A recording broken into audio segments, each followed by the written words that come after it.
RIFFക്ക് ആദ്യമായിട്ടാണ് വരുന്നത്. അല്ലാതെ വേറെ ഫിലിം ഫെസ്റ്റിവലൊക്കെ പങ്കെടുത്തിട്ടുണ്ട്. അപ്പോൾ കുറച്ച് കാലമായിട്ട് ഫെസ്റ്റിവൽസ് ഒന്നും പങ്കെടുക്കാൻ പറ്റിയിട്ടില്ല. അപ്പോൾ കുറേ നാളായിട്ട് ആഗ്രഹിക്കുന്നതാണ് പോകണം. അപ്പോൾ വന്നപ്പോൾ അത് എന്താ പറയുക, ഇരട്ടി മധുരമായി. ഇപ്പോൾ ഇവിടെ വന്നപ്പോൾ ആദ്യത്തെ ഡെലിഗേറ്റ് പാസും കിട്ടുന്നു, മൂവീസും കാണാം. അപ്പോൾ ആ ഒരു എക്സൈറ്റ്മെൻ്റ് ഉണ്ട് എന്തായാലും.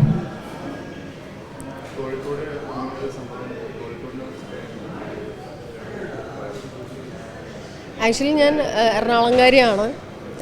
എന്നെ സംബന്ധിച്ച് കോഴിക്കോട് ഏറ്റവും പ്രിയമുള്ളതാവുന്നത് എന്താണെന്ന് വെച്ചാൽ, ആസ് ആൻ ആർട്ടിസ്റ്റ് എന്നെ ഏറ്റവും കൂടുതൽ റെക്കഗ്നൈസ് ചെയ്തേക്കുന്നത് കോഴിക്കോടുകാരാണ്.